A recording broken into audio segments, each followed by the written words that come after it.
Well, very interesting article in Zero Hedge today, discussing the ongoing threats that are being made across social media, which have yet to materialize, but we'll see, of looting spreading from the inner cities out into the suburbs. Now, in particular, this article focuses on a place in New Jersey, but apparently this is going all throughout Connecticut and New Jersey because, of course, that's kind of where you have a lot of that's the direct surrounding area around New York City, where a lot of rich people go to, escape from having to live in, the crappy inner city and have a little space to breathe. And, they have their strip centers and things and outlet malls. And apparently there have been specific threats made against this outlet mall profiled in the article, which are apparently credible enough to where the state police has advised the owner, Simon Property Group, to close the place down for the weekend, and certain stores have begun boarding up their windows. Now, it would be quite interesting if we see a return to form for these sort of peaceful protests turned riots, or riots turned peaceful protests, because as I have been following, things have calmed down quite a bit and they've become much more well disciplined and organized. With the first few days of this, there was a lot of chaos and there was a lot more rioting and looting than there is now. And I've attributed that to what I believe is an increase in the ability of these optically conscious leftists to maintain control of the crowd and ensure that things don't get out of hand.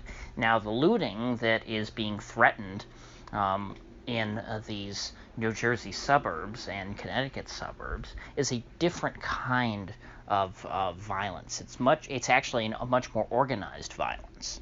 What they're warning of are groups of looters coming in their cars, with a plan, with equipment and things, specifically just to smash and grab as much as they can.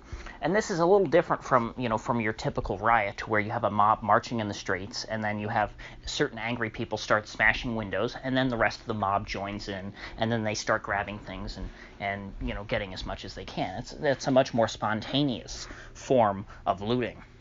And so, this new group of looters, if they do in fact, come to be and, try and carry out these threats, are in a different class from the looting that we saw before. They actually can be considered separate from the protest movement, whereas before, the looting that was going on was, in my opinion, inextricably linked to the protest movement. Had the protests not been there, the looting would not have occurred because it was the strength of the mob that allowed the what you want to call a few bad apples to instigate these riots.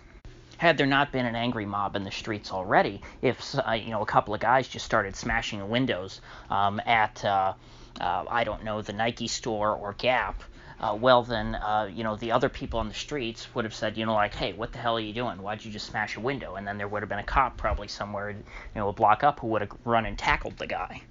But instead, when you have this angry crowd, they decide to join in. And so folks who might be peaceful protesters, at 4 p.m. Might turn into violent rioters and looters by 10 p.m. And so what's different is, I guess, their mood and their attitude, but they're not different people.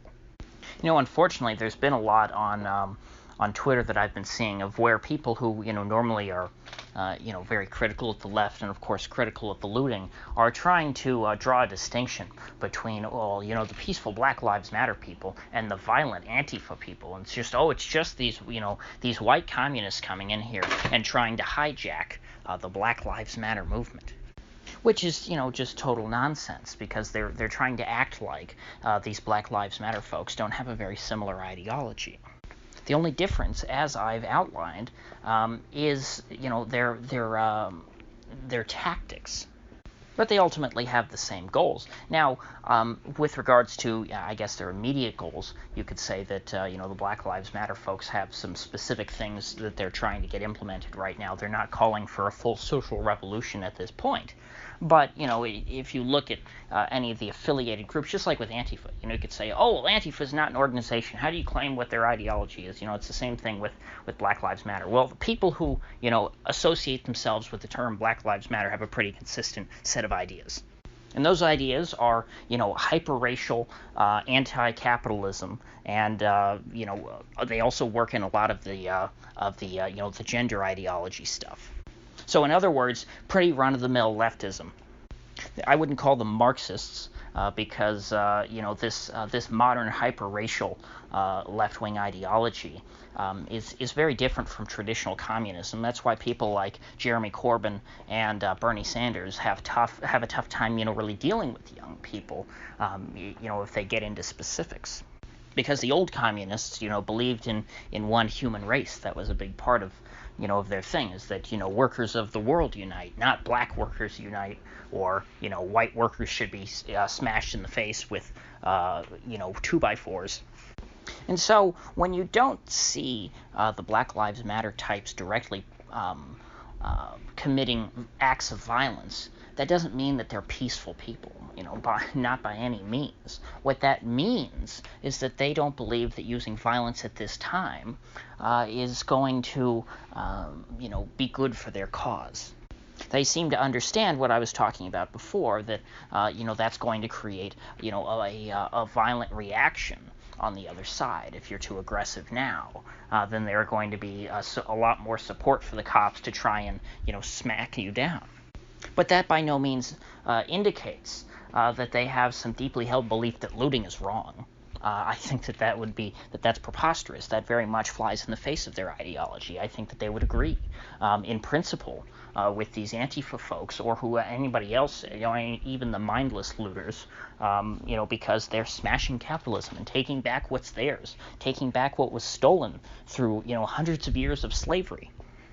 So I really wish people would, dispense with this fallacy that, there's some dichotomy here between, the good and righteous Black Lives Matter movement and the evil Antifa movement.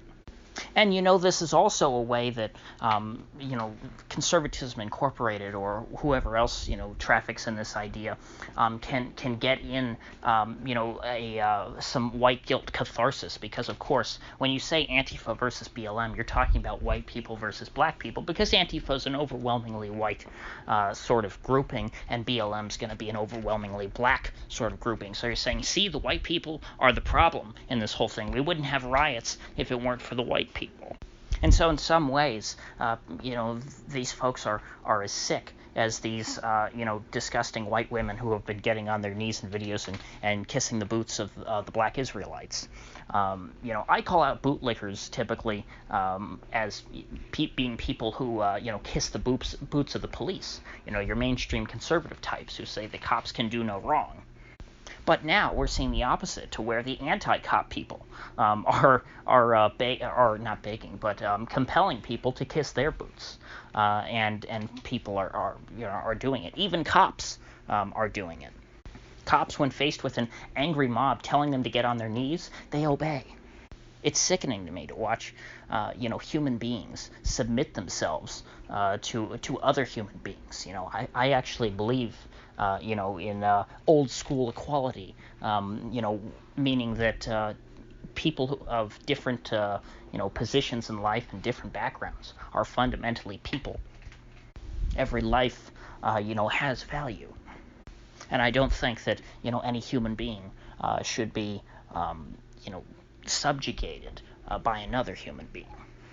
And so I guess what I've learned from all this is that, these folks don't hate bootlickers. They just hate the person who happens to be wearing the boot. They want to be the ones wearing the boots instead of the ones licking the boots. They want to have their boots licked. And so even in this respect, apparently the left is just as bad as, the mainstream right. I used to think that this was one of the left's redeeming qualities, is that they understood that you should question authority, to some extent, even if they were hypocrites and didn't question the authority of their own leaders. But at least they could look at a cop and think objectively to some extent that, hey, if a cop says to do something that's wrong, it's still wrong. But apparently that all flies out the window if one of your own people takes the position of the cop as the oppressor. Because I guess they just believe in revenge, because they want to pay back, whoever it is they feel oppressed them. But, before this turns into a directionless rant, I think I'm going to end it here, because I think I've made my point for today. So I guess I'll see you folks back here tomorrow, and I encourage you to subscribe if you haven't already.